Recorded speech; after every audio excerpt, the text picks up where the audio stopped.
buat gue pribadi pernikahan itu tidak ada benefitnya. Menurut hukum Indonesia kan laki-laki sebagai suami harusnya menafkahi istri. Ya.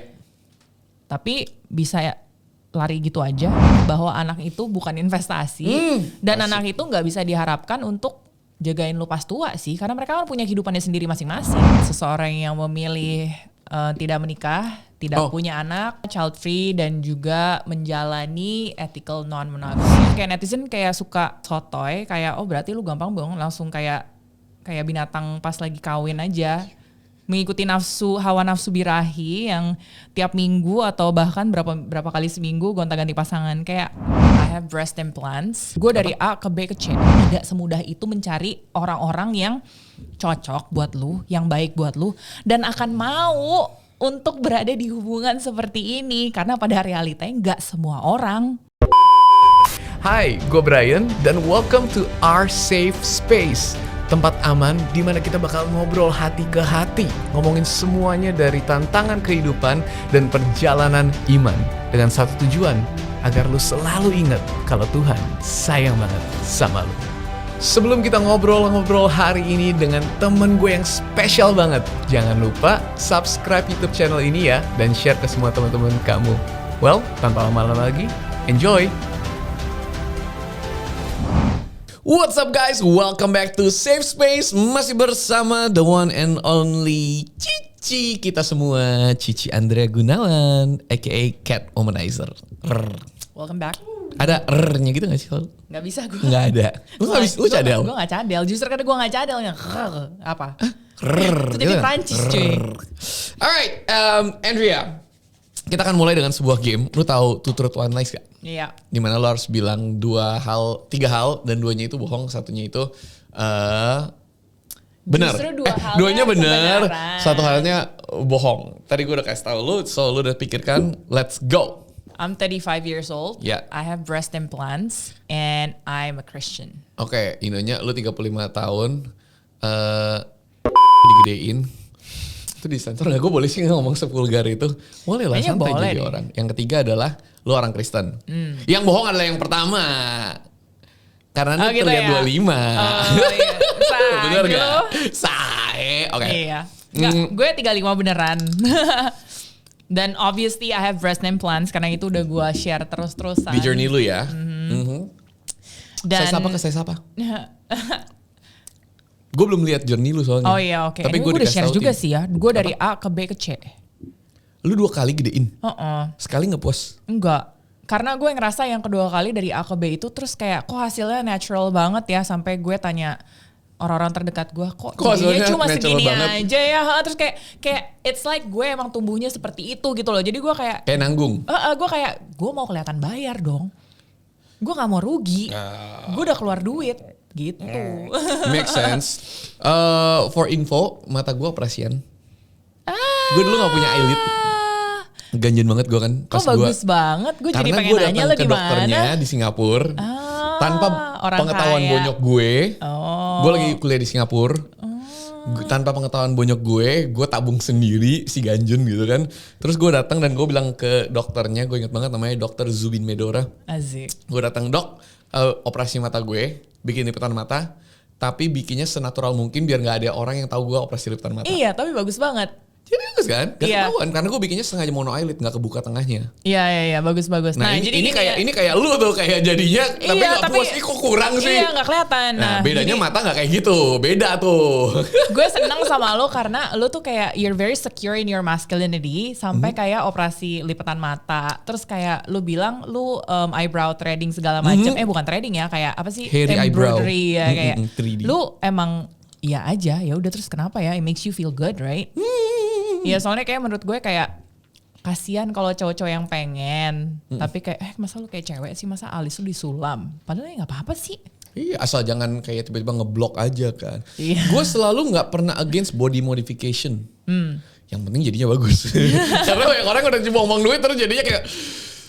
Karena gini, banyak orang yang bakal komplain kayak, gila lu kan merusak ciptaan Tuhan. Kalau gitu lu jangan make up gitu kan. Iya, gue tato nih, banyak yang komen kan, tubuh lu adalah bait Allah. Ya justru itu didekorasi. Iya, ciciku menyala. Yoi. Jadi lo mau apain aja, eyebrow diitemin, gedein bebas. Yang penting bagus. Jangan jadi Pamela Anderson. Kalau soal jangan deh. Say it. Ini safe space. Nanti beda topik nih soalnya. Kalau menurut lo, kalau kayak Wah, asik gue denger view apa? Gender affirmation. Apa tuh? Jadi itu ada yang bilang kayak misalnya let's say trans dari man to woman, berarti kan lo harus memotong penis lo. Nah itu termasuk mutilasi sebenarnya kan. Amputasi. Yeah. Kalau itu menurut lo gimana? Itu mengurangkan bukan menambahkan. Kemarin kita baru ngobrolin podcast bulan ini sama si Milen, who's a proud trans, dan dia nggak harus sih. Jadi sebagai trans itu nggak harus potong. Betul. Dan dia memilih untuk nggak memotong kan. Betul. Tapi pada akhirnya buat gua simpelnya adalah memotong nggak memotong itu, gue sunat, gue potong dong berarti. Oh iya, that's true. Jadi nggak sesimpel, balik lagi gini, orang Indonesia atau orang in general atau kadang-kadang orang religius itu cuma melihat formnya.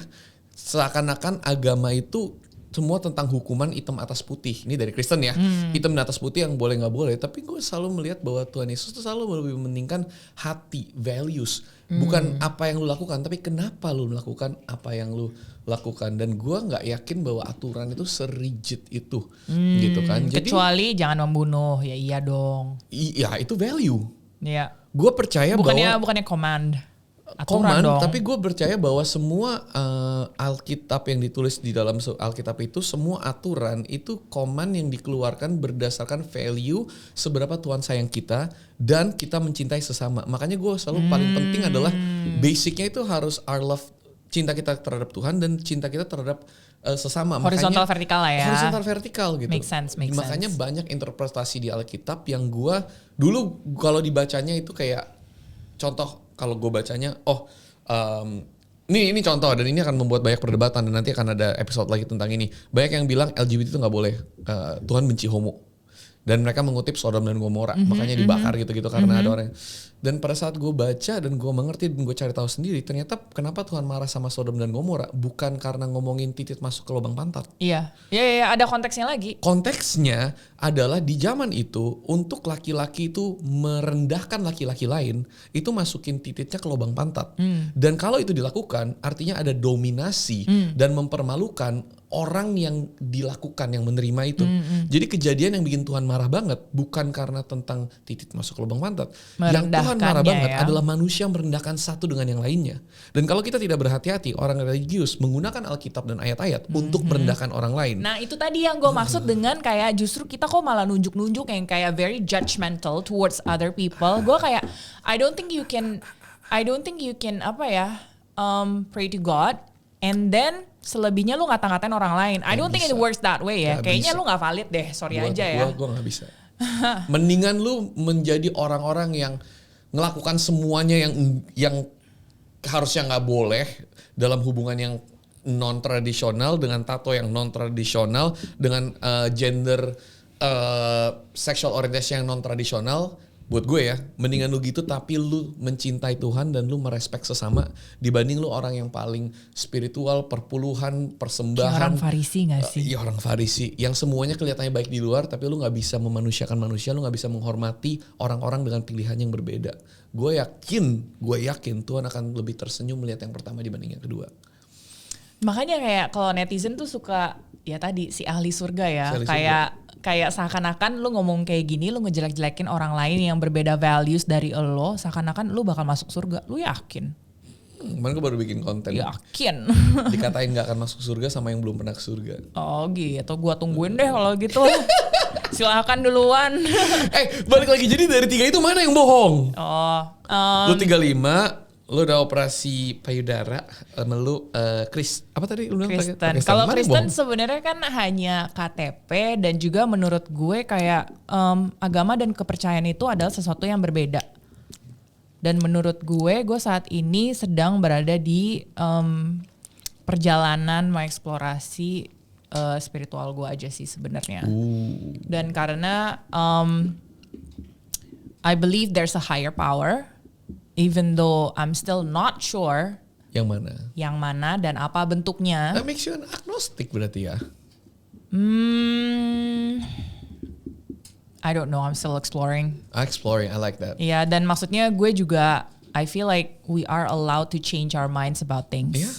Dan kan as a human, we also evolve ya. Yeah, Jadi I'm open to for sure. macam-macam. I think that's one of the qualities of being open-minded. I think itu sih. Gue tidak menutup Yeah, apapun ini, tapi gue lagi mengeksplor ya, gue lagi belajar sendiri, gue lagi proses lah. yeah, I love that. Dan gue percaya Tuhan nggak egalomaniak kok. Dia nggak kayak marah kalau lu nggak menyembah dia atau mengerti, dia tetap sayang kita apa adanya kok. Dan dia mengizinkan kita untuk berjalan dalam proses pencarian itu. Ke gereja sepupu lu yuk. Anjir, Gue tuh sekarang kesana. Kristenisasi lagi-lagi ya. Enggak. Bentar lagi gua kayak MLM ya. Gue suka di gereja itu tau gak kenapa? Rekrut. Karena mereka paling kagak bikin Kristen. Di gereja tuh banyak yang beda agama dan banyak yang beda gaya hidup. Gue suka banget. Jadi mereka santai. Anyway, kita lanjut, kita akan ngomongin alright, pilihan hidup lo. Andrea Gunawan. Yang Apa tadi lu bilang ada 3 pilihan hidup lo? yang dikenal di media sosial sebagai Catwomanizer. Iya, dan juga seseorang yang memilih tidak menikah, tidak punya anak, Nggak menikah. tidak Child menikah, child free, dan juga menjalani ethical non-monogamy. Oke, gue pengen paling banyak ngomongnya di ethical non-monogamy, tapi let's start yang di awal. Tidak menikah, kenapa? Karena yang sudah gue utarakan sebelumnya, menurut gue menikah itu marriage is a social construct Oke. yang menurut gue tidak ada benefitnya untuk gue. Oke. Yang menurut gue gini loh ya, marriage atau monogamy itu hanya memberikan ilusi. Hold on. When you say marriage, pada saat lu bilang pernikahan berarti sama dengan monogami.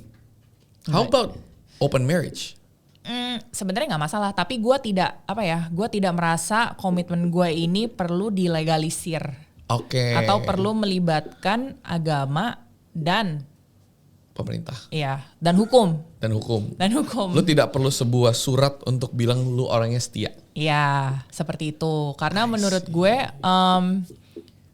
monogamy dan juga marriage itu adalah dia memberikan illusion of security.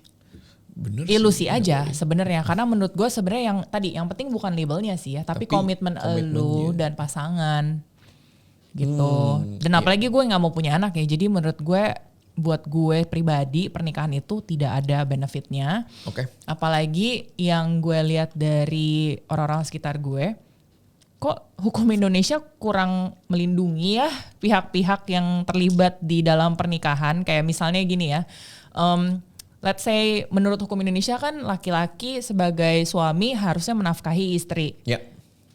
Tapi bisa lari gitu aja. Bahkan bisa bawa kabur anaknya. Terus bisa diproses nggak?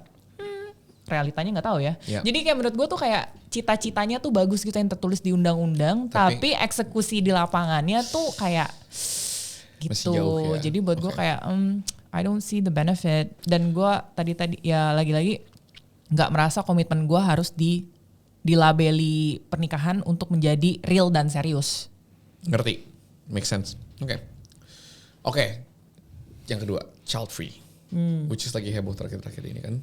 Nggak cuma terakhir ini, kayak udah dari Udah beberapa tahun dulu belakangan lah ya. Tapi yang kemarin tuh kan ada cerita, yang cerita yang orang tua itu tuh nggak sih?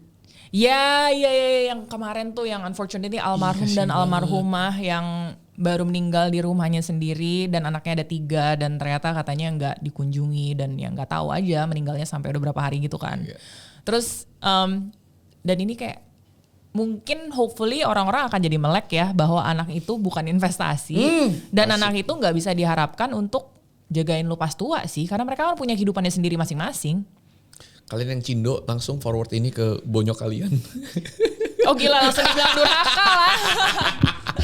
Karena ya itu sebagai Asia kan gitu kan cara pikirnya kan. Iya, kayak anak tuh jadi investasi, jadi dana darurat, jadi asuransi, jadi perawat ketika lansia. Padahal anak berhak untuk punya hidup sendiri juga toh.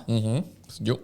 Kan nanti apalagi kalau misalnya yang pada umumnya akan berkeluarga juga. Ya. Yang mana harusnya mereka bertanggung jawab atas keluarganya juga. Dan terutama.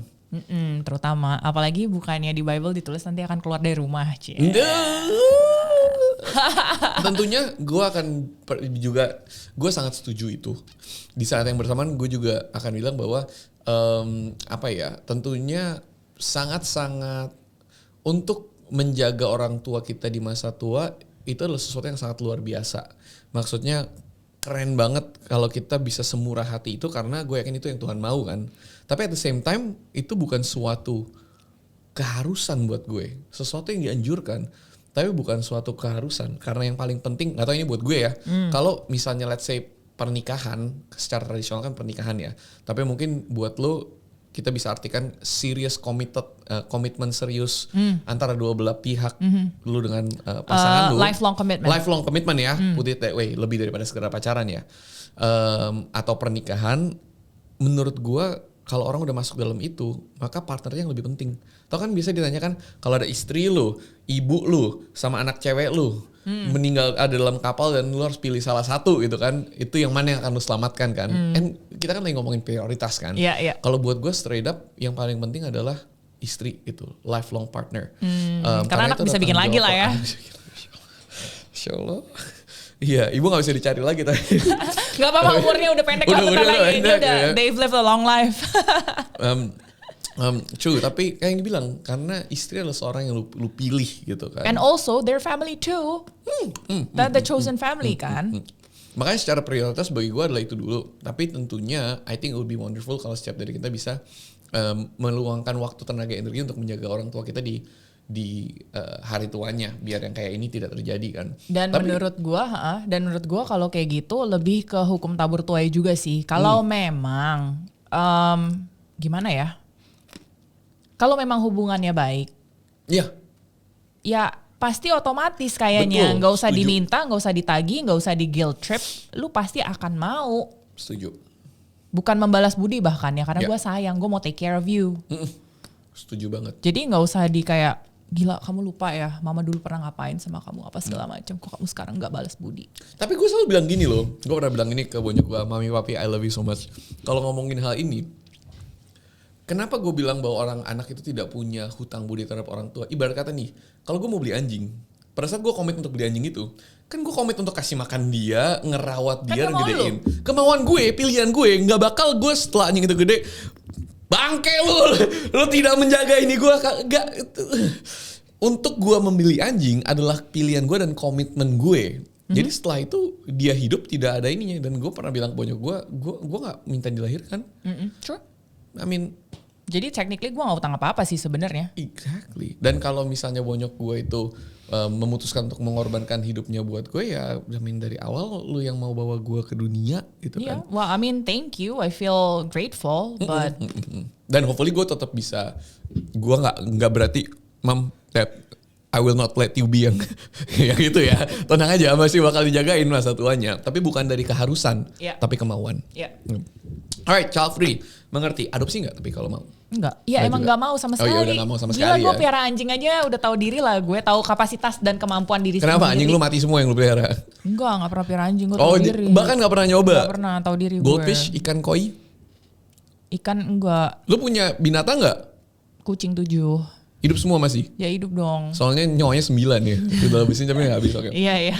Alright, mengerti, child free. Alright, let's talk yang paling seru. Ethical non-monogamy. Gue penasaran banget karena dari pembicaraan sebelumnya dan kita sebenarnya ngobrolin, dan gue yakin banyak orang yang kayak, kalau gitu gue juga mau dong, gue pengen pacar gue banyak gitu kan. Terutama kan cowok pasti kayak asik nih pacar gak cuma 1, 2, 3. Tapi bagaimana sih outworking seorang Andrea dan Joe? Karena ini kan lu bukan cuma teori gitu loh. Lu udah menghidupi itu. Bagaimana outworkingnya ethical non-monogamy itu, kayak prinsipnya apa secara teori yang paling penting, dan prakteknya seperti apa? Apakah kayak lu udah pacaran sama si Joe dan dia tinggalnya di mana? He's di luar kota Jakarta, kan? iya. Nah, apalagi long distance, setiap hari lu lagi extrovert banget, right? Looks-nya juga lumayan dong. Jalan-jalan kemana aja kayak pasti kan menarik laki-laki, banyak yang ngobrol, banyak mungkin bahkan ada yang ngejar. Apakah artinya lu boleh balesin semua? Apakah artinya lu boleh main Bumble? Apakah artinya lu boleh sleep around, tidur sana sini, terus lu tinggal kabarin Joe, atau lu harus minta izin dulu? Kayak what does it look like? Kalau dari gue sendiri, tentunya banyak agreement-nya, ada banyak boundaries-nya juga, ada rules-nya juga, dan salah satu agreement-nya itu adalah sebelum ada aksi, ketika sudah ada intensi, itu harus sudah didiskusikan sama Joe dulu. Misalnya gini, misalnya kan gue sekarang committednya sama Joe nih. Tapi misalnya gue kemarin lihat lo nih pas lagi nge-like reel gue, terus gue kayak kayaknya interesting misalnya gitu. Jadi what I would do is gue akan bilang ke Joe kayak, so my intention is to get to know Brian misalnya, to get to know Brian better. Terus gue pengen lihat apakah gue pengen explore apakah ada romantic and or sexual connection di sana. Hold up, seawal banget itu. Awal banget sebelum gue ngapa-ngapain. Kayak lu baru kayak sama sekali. Kayak misalnya kayak kemarin gue Iya, follow lu, iya. gue like ini post lu, gue belum DM lu belum apapun. Seawal itu. Iya. Berarti Ketika harus sudah sejujur itu. ketika sudah ada intensi. Tapi gini loh ya, ini kalau ngomong keharusan, kalau ada keharusan menurut gue gini, your relationship atau your marriage, your rules. Iya betul. Jadi ini antara kesepakatan pihak-pihak yang terlibat di dalamnya. Iya betul. Ini kan kita ngomongin pribadi Kebetulan, lu sama Joe kan. Ini kesepakatan gue dan Joe adalah itu. Jadi sebelum ketika ada intensi langsung diomongin. Jadi my intention is apa segala macam. Dan di sini gue sama Joe karena kami tidak mau mengontrol. Karena gini ya, we know we're not property gitu loh. Jadi bukan yang bisa dimiliki, bukan yang bisa dikontrol sesuka hati. Jadi nggak ada tuh kayak nggak boleh, lu nggak boleh sama Brian. Nggak ada kayak gitu. Tapi lebih kayak berangkat dari curiosity kayak kenapa? What do you like about him? What are you interested in? Maunya kemana kira-kira? Cita-citanya nih gitu. Ya udah itu semua diomongin dulu dari depan. Dan gimana ya? Yang juga bisa dipegang itu adalah trust. Kita percaya sama partner kita bahwa dia akan memilih orang yang menurut dia baik. Dan tidak akan mencelakakan hubungan ini. Okay. So there's gotta be trust there. Jadi nggak cuma honesty tapi ada trustnya juga. Karena menurut gue percuma kalau kita jujur tapi yang sana nggak percaya. Ya buat apa? Nggak ada timbal baliknya dong. Yep. Gitu. Gila, pada titik ini aja ya, kalau semua nih cowok-cowok yang lagi ada di etik, yang ada di hubungan yang normal, monogami, harus ngasih tahu intensi dia atau apa yang dia pikirkan kalau ada cewek yang menarik, udah kelar sih. Nah itu maksudnya gue, jadi kayak gimana ya, akankah lebih indah ya kalau bisa ada pembicaraan seterbuka itu. Itu kan baru ngomongnya baru pembicaraan ya. Iya, belum ada aksi. Iya, baru ada niat, belum ada aksi, belum ada follow up-nya gitu. It's like gini loh, kalau kayak ngomong, gue gak tahu ini bisa nyambung apa enggak, tapi maksudnya gini ya, kayak kita punya perasaan, kita boleh kok punya perasaan, tapi aksinya kan bisa kita atur. Misalnya gini, kayak oke, gue merasa marah, tapi apakah gue berhak terbalikin meja di depan sini? Ya enggak juga dong. Atau yang kayak gue di jalan, misalnya gue ngeludahin orang, ya enggak. Tapi ngerasa marahnya boleh.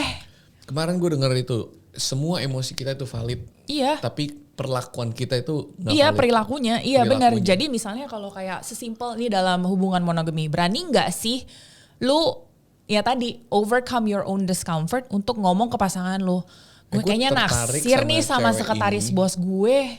Tapi karena gue komit sama lu, gue nggak akan melakukan apapun. Iya, tapi paling nggak ngomong dulu. That's kind of cool. Kan jadi bisa ngobrolin paling nggak, gitu ya, kenapa kira-kira lu naksir sama si cewek ini, sekretarisnya bapak misalnya, kenapa?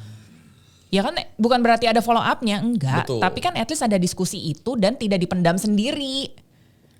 Itu keren sih. Supaya kalau kayak gini loh, menurut gue kayak di monogami itu kan juga netizen suka banyak nanya, emang nggak takut ditinggal ya kalau kayak gitu? Gue kayak, emangnya di hubungan monogamis lu nggak bisa ditinggal, lu nggak bisa diceraiin, lu nggak bisa ditinggal kawin lagi, lu nggak bisa ditinggal meninggal? Ya bisa aja. Jadi kayak ya udah nih paling nggak lu bisa diomongin gitu. Jadi ada keterbukaan, ada keintiman, ada vulnerability di antara lu berdua juga, dan actually di semua pihak terlibat lah ini ya.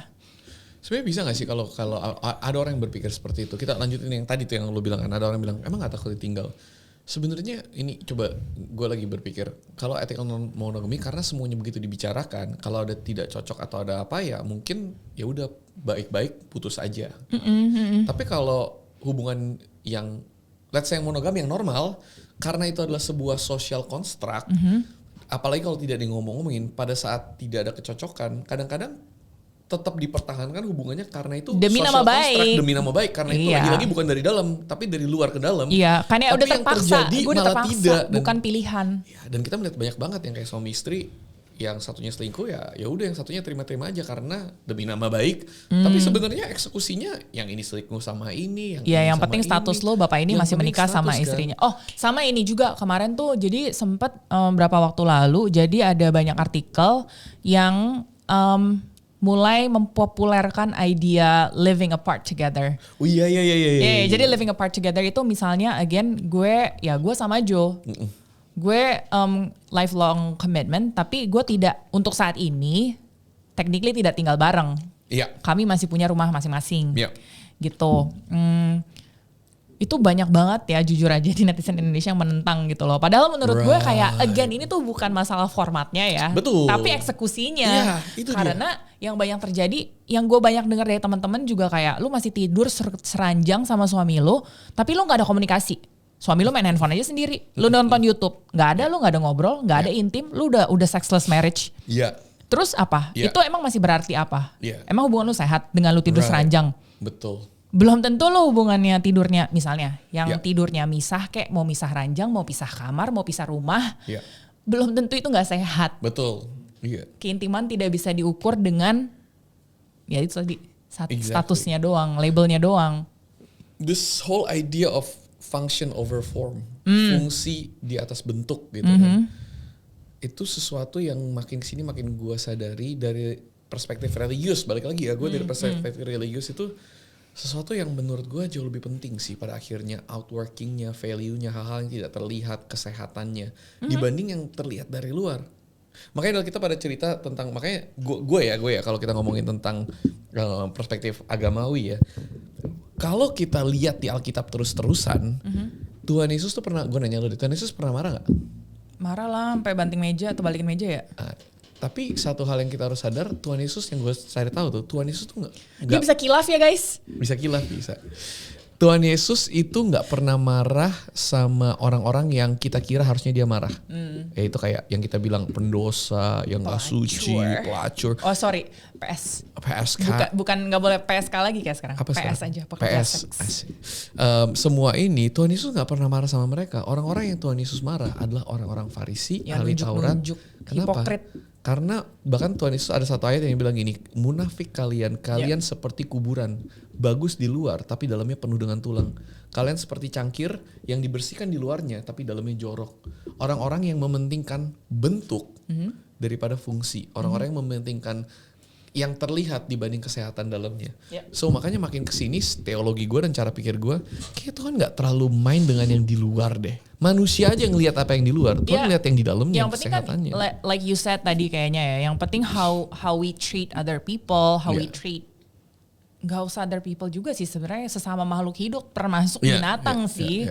Kayak buat apa menurut gue kayak lu rajin ke gereja tiap minggu atau lu berdoa atau lu misalnya lu juga pendeta tapi di rumah anjing lu nggak lu kasih makan atau cuma lu kerangkengin doang kayak gitu loh. Jadi ya gitu deh. Oke, lanjut. Let's say outworkingsnya lu and Joe. Let's say lu ketemu gue, lu tertarik, and then what? Kalau lu udah ngomong ke Joe bilang oke, boleh, lu boleh explore. Abis itu apa? Jadi kalau agreement gue juga sama Joe misalnya gini ya, itu kan tadi ngomongin intensi, niat dan cita-cita nih ya. Tapi kan pada kenyataannya belum tentu kejadian seperti yang maunya gue. Karena namanya hidup ini tidak ada yang tahu ya orangnya. Betul. Jadi kayak misalnya oke, ya udah gue akhirnya let's say go on a coffee date with you, terus misalnya setelah gue ngobrol sama lu ternyata kayaknya kita cocoknya temenan aja. Ya udah dong, berarti kelar dong sampai situ dong. Kasih tahu Joe lagi dong. Iya, setelah lagi ternyata nggak sih kayaknya nggak ada emotional nggak ada sexual connection di situ misalnya. Ya udah, kalau misalnya ada sexual connection di situ dan gue mau pursue untuk lebih lanjut lagi. Again, ini komitmen gue dan Joe yang mana berarti bukan cuma gue doang tapi Joe juga required untuk kayak gitu. Sama juga, yes. Yang mana adalah kami berdua akan saling kasih tahu misalnya gini, oh the date is going really well. I think we are going to have sex. Oke. Dan itu dikasih tahu sebelum dilakukan. Oke. Jadi bukan besok paginya. Oke. Gitu.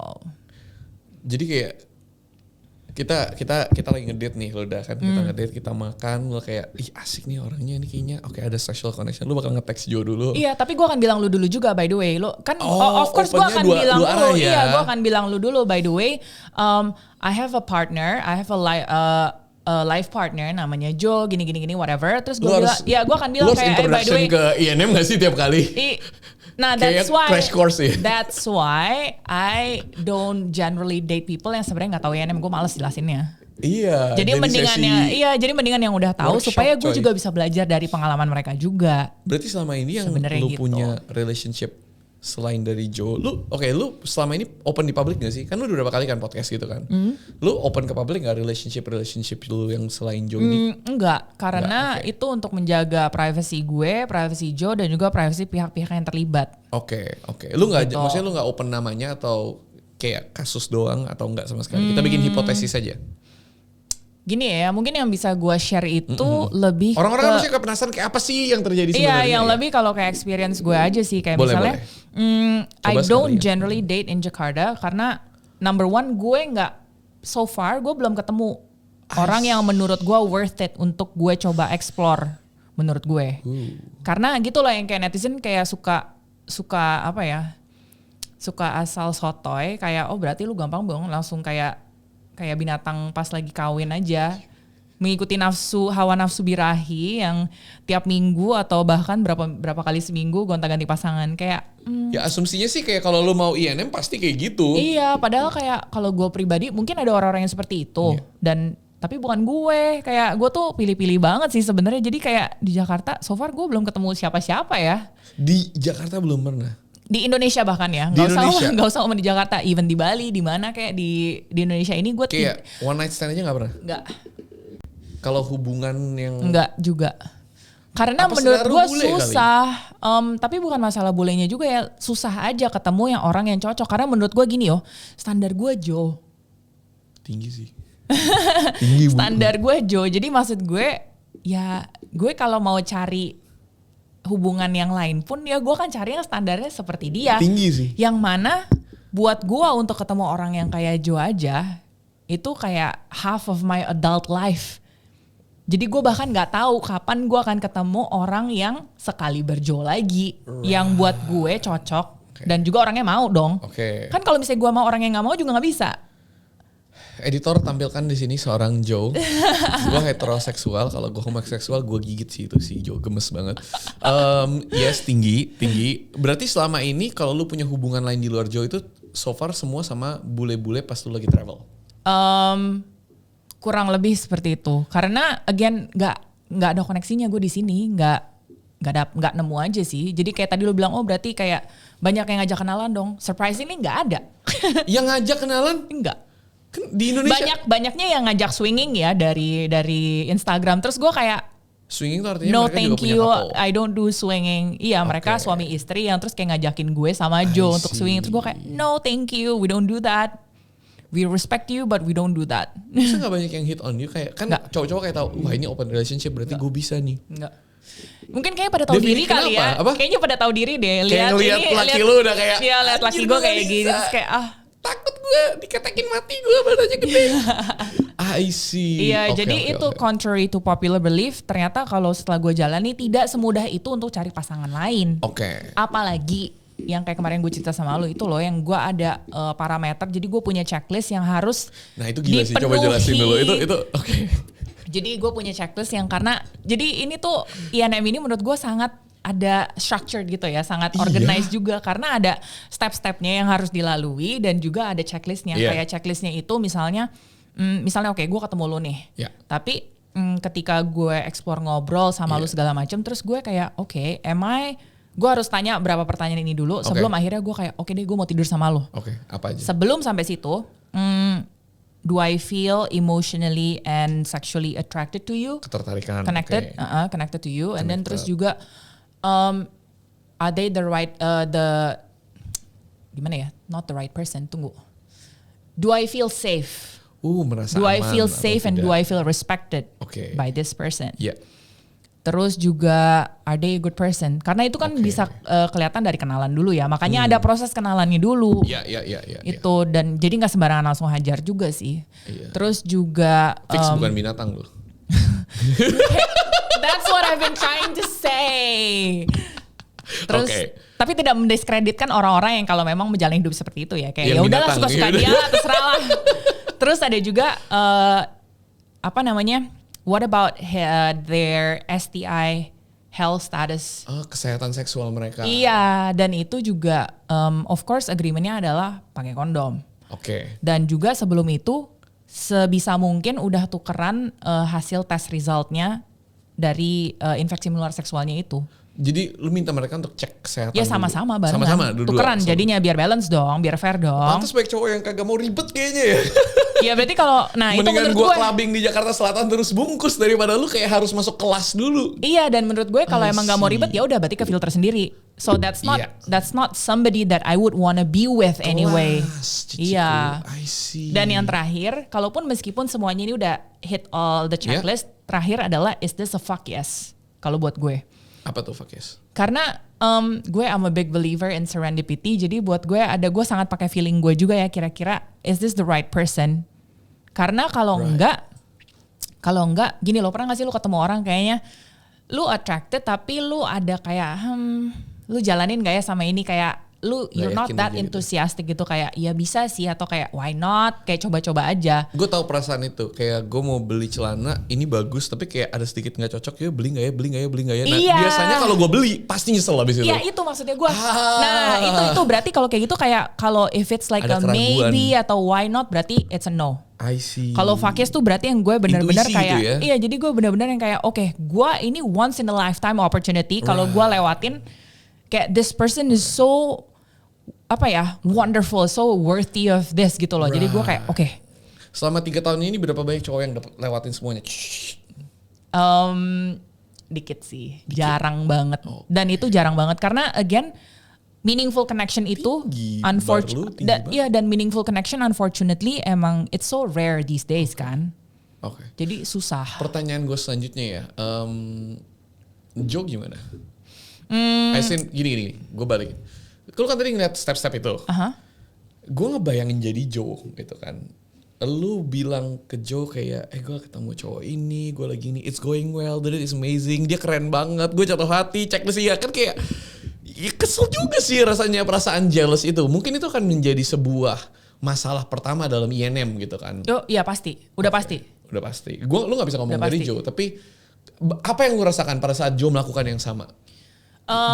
Gue berasa jealous juga. Gue berasa insecure. Itu ada all the trauma, all the fear itu come out. Kayak misalnya gini, fear of being abandoned, takut ditinggalkan, takut fear of not being good enough, takut merasa tidak cukup baik, dan satu lagi fear of being replaced. Takut gue digantikan. Karena itu kan bisa banget, opsi banget. Dan itu wajar. Semua orang mengalami hal itu. Pertama kali lu inget gak? Pertama kali Joe kayak, hey babe, aku lagi dinner nih sama, pertama kali lu melakukan itu? Iya, dan gini, jadi untungnya kalau kayak gue, again tadi kan lagi ada ngomongin gue punya berapa psikolog ya. Yeah. Jadi salah satu psikolognya itu adalah she's from Portland, Oregon. Yeah. Jadi dia ENM specialist. ENM specialized therapist. Okay. Dan dia udah praktek sebagai terapis udah 10 tahun dan menjalani polyamory. Dia lebih parah lagi sih. Dia menikah gitu dan punya pacar-pacar lagi. Dia which is bukan selingkuh maksudnya, tapi dengan dilakukan dengan terbuka dan saling setuju ini. Okay. Dia polyamory, dia sudah menjalankan sekitar 8 tahun dan gue tanya dia juga kayak how do you feel, like do you still feel jealous? Karena kan kalau jealous itu kan rasanya sakit ya, kalau lu pernah berasa di badan lu tuh kayak nyeri gitu, kayak ada deknya gitu. Itu kan gak nyaman sekali, kayak ganjel gitu kan. Terus untungnya yang membuat gue kayak hopeful adalah dia bilang, you still feel it, but it gets better because you can tolerate it better dengan tools yang akan gue ajarkan. Gitu, jadi biasanya the more exposure we get, kayak gimana ya? Ya, practice makes perfect lah. Yeah. Bukan practice makes perfect, menurut gue practice makes better aja sebenarnya. Mungkin kayak kita waktu kecil naik sepeda kita pakai jatuh-jatuh juga sih. Sebelum akhirnya kita udah biasa. Jadi ada prosesnya, memang prosesnya nggak enak banget. Tapi yang gue pelajari adalah feelings are temporary. Okay. Apapun feelingsnya, itu semua sementara. Yang plus dan yang negatif. Nah itu kalau mau ngomong yang negatif positif, kan again feelings itu semua emotion itu neutral. Oh. Ya jadi lu mau berasa jealous kayak, lu mau marah, lu mau sedih, lu mau happy, semuanya kan temporary. Akan lewat. Tapi yang masa-masa pentingnya ini yang kayak lu duduk bersama perasaan gak enaknya itu. Nah itu yang buat gue waktu itu akhirnya gimana ya, gue konsultasi apa segala macam, dan gue akhirnya ngumpulin support system gue sendiri. Gue bilang ke teman-teman gue kayak gue di masa yang lagi sangat gak nyaman dan gue butuh lu untuk temenin gue gitu. Itu ada salah satu strateginya. Dan juga kayak self care itu penting banget, kayak bikin diri kita senyaman mungkin, apapun yang berasa nyaman. Misalnya gini, oh kalau kita mau bubble bath sambil anget-anget, mainan kucing anjing, itu yang bikin kita merasa nyaman. Atau do meditation, breath work gitu-gitu. Self love itu penting karena I think kalau ngomongin jealousy, tantangan terbesar dalam polyamory ini self security gak sih? Merasa aman dan nyaman dengan diri sendiri. Karena ya kan otomatis pasti kita akan berasa ditinggal sementara. Iya. Dan kalau lu secure, you can deal with it, lu gak masalah. Apakah kita nyaman berasa lonely? Ya kan, being alone for a bit. Gitu. Tapi emang benar sih. Jadi emang menurut gue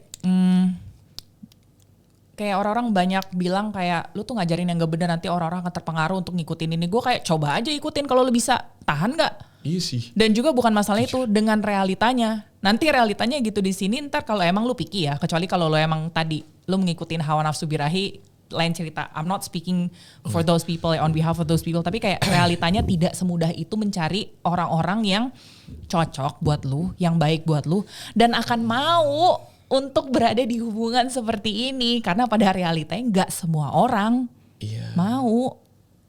I have to say this deh. Maksudnya gini, sekali lagi, gue gak akan menjadi orang yang bilang lu atau cara pikir lu atau polyamor itu benar atau salah. Karena sebagai host lebih seru untuk tidak mengambil sisi.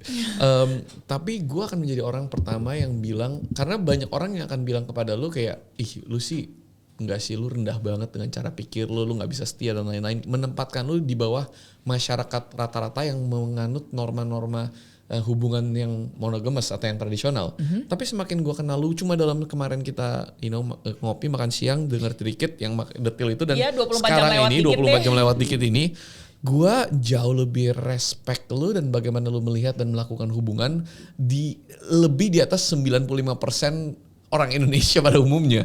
Karena kebanyakan orang yang bilang yang menganut monogamous ini, mungkin 95 terlalu tinggi angkanya ya, tapi kayak rata-rata banyak banget yang melakukan hubungan yang tradisional, yang seharusnya menurut mereka mungkin itu bagus, tapi they don't even do it well. Tidak ada keterbukaan, tidak ada komunikasi, dan mempertahankan hubungan di luarnya, tapi sebenarnya dalamnya udah kayak bobrok banget bobrok banget. Dalam bentuk-bentuk juga monogamous di luar, isinya selingkuh, kayak oh my gosh, it's so, bahkan gini, karena it's almost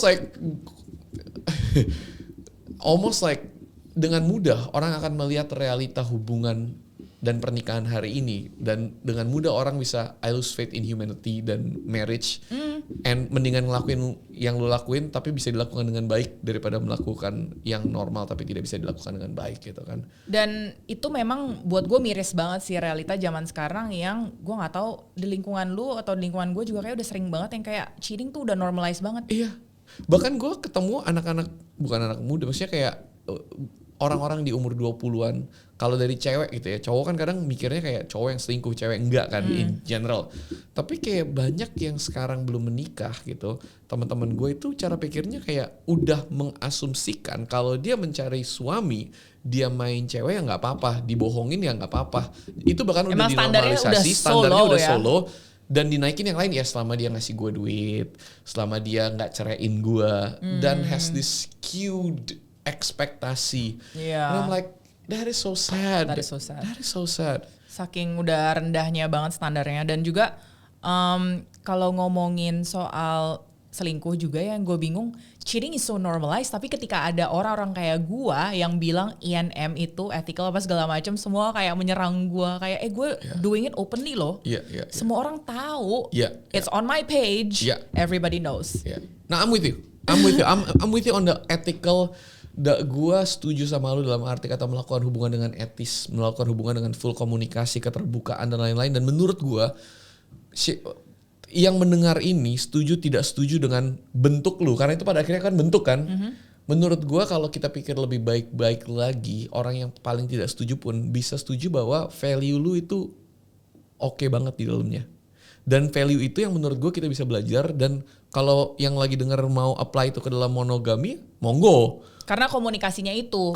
Karena iya bukan masalah non mononya, komunikasinya, keterbukaan, kejujurannya itu yang diaplikasikan. Exactly. That said, pada akhirnya setelah gue ngobrol sama lu dan mendengar semuanya dan dengar ceritanya, karena banyak hal dari cerita lu yang kemarin kita bicarakan mungkin tidak bisa ditumpahkan di sini, tapi gue udah denger yang kayak detail dan ininya kayak susah sih. Jujur lu melakukan hubungan ini lebih jago daripada kita yang monogami karena lebih susah, berkali-kali lipat. Dan gue sempat bilang butuh kayak untuk melakukan ethical non monogami itu ibarat kata kayak hidup lu udah harus nggak punya banyak masalah, karena ini ngambil headspace banyak banget gak sih? Cari masalah sendiri banget sih, kayak gak sih lu? We're playing live on hard mode aja kan? Iya gak sih? Kayak udah critical mode gitu loh.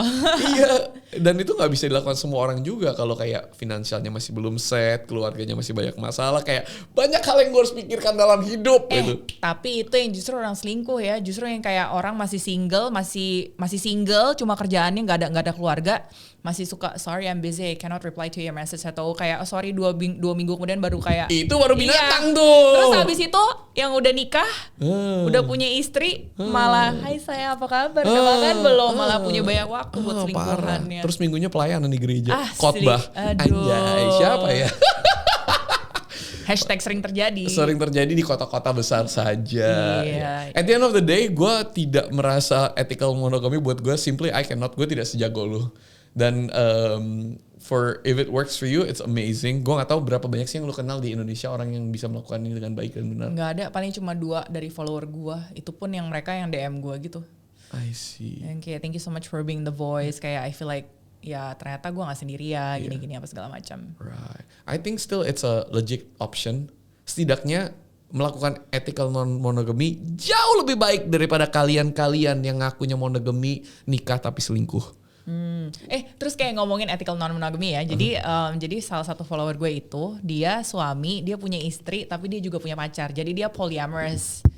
Nah, tapi terbuka, semuanya tahu. Jadi pacarnya pun punya pacar lagi, istrinya punya pacar lagi. So jadi yang gue kan gue belum nyampe tahap sana tuh ya, dan gue nggak tahu apakah gue akan mau nyampe di tahap sana. Itu di bule atau di Indo? Orang Indo.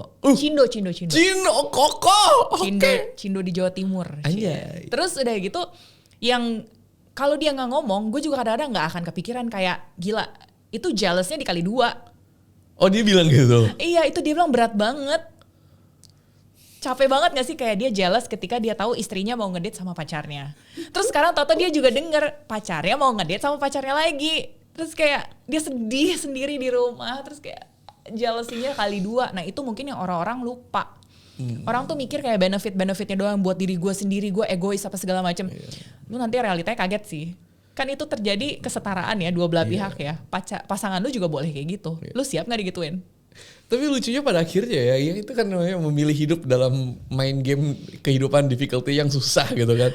Tapi lu sama Joe pun walaupun kalian bilang kalian terbuka, tapi akhirnya belum pernah benar-benar punya komitmen lain selain nah karena gini ya, kapasitas gue tahu diri. Again, gue piara anjing aja gak mau. Apalagi gue piara orang lain lagi. Gak mau lah gue susah banget. Jadi gini loh, love is infinite, tapi resourcesnya itu very finite. Jadi resources itu misalnya kapasitas kita uang, energi, waktu, dan juga emotional labornya itu semua terbatas. Right. Dan gue untuk saat ini rasanya belum sanggup kalau harus membagi. Berarti lu belum pernah punya pacar lain ya? Kalau pacar sih enggak. Joe juga belum. Karena jadi secara praktis kalian belum? Udah, makanya tadi kan gue bilang ada monogamish, ada open relationship dikit lah. Nggak sebrutal yang kita kira ya guys ya. Ternyata. Pada saat dilakukan dengan baik jadi susah kan. Gak ada yang mau. Tapi Tapi setidaknya lu bertanggung jawab. Karena banyak di luar sana yang tidak bertanggung jawab, ngaku-ngakunya ini tapi tidak bertanggung jawab melakukan hubungan-hubungan luar. Setidaknya lu bilang, gue open untuk ide ini, untuk punya pacar lain, tapi karena lu lakukan dengan baik dan benar, jadinya susah dan akhirnya nggak ada kan. I think that's way cooler apa yang lu dan Joe lakukan. Oke. Netizen tuh biasa nanya gue, gimana ya Ci kalau emang aku mau coba buka topik ini sama pasangan, ataupun kalau lagi first date atau ngedate, gimana cara ngomongnya. Nah, yang gue sama Joe terapin itu di awal, bahkan jadi gini, sebelum first date gue sama Joe udah 2 minggu ngobrol via teks, ya text call segala macam. Tapi gitu first date itu semua udah diomongin ya. Jadi kayak, what do you think about marriage? Do you want to have kids? Right. What do you think about monogamy? Dari hari pertama. Dari day one. Supaya ya daripada udah keburu invest bucin. Tapi baper, itu kan yang udah ke depan. Tapi kan ada yang nanya kalau yang sekarang gitu kan. Nah kalau yang sekarang mungkin like a bit tricky. Enggak, gue gak bilang too late. Tapi paling gak tanya dulu dong gimana hubungan kita. Aku kok kayaknya mulai punya desires gitu untuk explore something else with someone else misalnya. Itu paling gak menurut gue, kalau hubungan sehat ya diomongin dulu. Belum tentu harus dijalani kan. Yang penting diomongin dulu. Jadi kayak jadi kayak misalnya mungkin partnernya bisa bantu support dengan kayak kalau misalnya gue nggak oke dengan itu, kira-kira gue ada alternatif lain nggak ya yang how can I support you better. Jadi saling collab dong, kayak brainstorm. Lu butuh apa, gue bisa penuhin nggak? Kalau gue nggak bisa penuhin ya udah gimana solusinya. Pada akhirnya komunikasi penting banget sih. Dan susah banget karena kayak itu proses dan pembelajaran, dan mungkin nggak semua orang punya privilege untuk belajar komunikasi juga sih sebenarnya. Akhir kata, gue cuma mau bilang bahwa this whole thing yang lo lakuin, yang paling keren dari semuanya adalah komunikasinya. Komunikasi on how terbuka dan workings, dan balik lagi gue bilang, gue mendengar itu dan gue kayak mengaplikasikan itu dalam diri gue dan hubungan-hubungan yang terpenting gue, dan gue yakin kita semua juga bisa bawa itu, apakah monogami atau dan lain-lain. And I think it's something yang gue respect dari lu and Joe and how you guys do it sih. Keren banget. Well, to close this, jangan lupa semua ini adalah PSA, announcement terbuka untuk semua laki-laki, terutama yang cindo di Indonesia. Please bikin negara kita bangga, karena sampai saat ini belum pernah ada yang bisa menggait hati dan melewati semua checklist dari seorang Andrea Gunawan. Ini adalah surat tantangan terbuka untuk para laki-laki semua. Please DM Andrea Gunawan dan bikin gua bangga. Jangan bikin gua malu, karena dia cuma bilang hatinya dan cuma bisa diambil oleh bule-bule di luar sana. Enggak ya. Ini adalah tantangannya. Sebelum tahun ini berakhir, bikin dia jatuh hati. Terbuka kan? Berat. Boleh dong. Boleh dong. Challenge accepted dong. Dia. Accepted dong. Guys, jangan bikin gue malu. DM. Lo harus kasih tau gue ya. Mana nih? Jo. Sorry banget nih Jo. Ini Indonesia nih. Abis itu Jo ngoceh kayaknya. Tapi kalau barnya Joe ya jujur susah. Tapi yuk bisa yuk. Yuk Cindo Pluit bisa. Oke. Dea, thank you so much. Thank you for being open. I really respect you sebagai seorang yang berani. You pave the way. Lo pave the way untuk menjadi woman yang speak up. You're one of the woman di Indonesia yang gue admire. Balik lagi. Indonesia. Setelah Indah Ji ya? Indah Ji juga, what's up Indah Ji? Dan banyak wanita-wanita yang keren-keren banget di Indonesia menurut gue. Karena gini, Indonesia tuh orang Indo tuh kadang gini, kalau gue gak setuju sama cara pikir lu atau sudut pandang lu musuh gue. Iya berarti lu salah. Padahal berbeda belum tentu salah. Bebas juga belum tentu sembarangan. Dan bersama gak harus sama gitu kan. Jadi terlepas dari itu semua, I really respect you dan lu berani upfront. Dan gue yakin lu menginspirasi banyak orang. Setidaknya untuk berani menjadi open, untuk berani menjadi terbuka, lu untuk berada di posisi lu gak gampang loh. Vulnerable gak sih pertama-tama, apalagi kayak banyak netizen gitu. But I feel you karena gue sudah sering dihujat gitu kan. So I really respect you and thank you untuk berani nge-share. And it's been lovely, it's been amazing. Next kita kalau kita bikin podcast lagi, kita bakal duduk and kita bakal go through semua cowok-cowok yang nge-DM gitu, nge-DM lo. Dan how does it go? Seriously, it's gonna be good. QC-nya dari Brian ya? QC-nya dari gua. Aduh kalau udah Joe mah udah tinggi banget. Ayo dong, yuk bisa yuk. Alright, thank you so much deh. See you on the next one. Bye guys, jangan lupa share, comment, subscribe, like, dan forward ke teman-teman kalian yang harus mengkontak Andrea. Stop selingkuh! Mendingan coba ethical non-monogamy. Bye!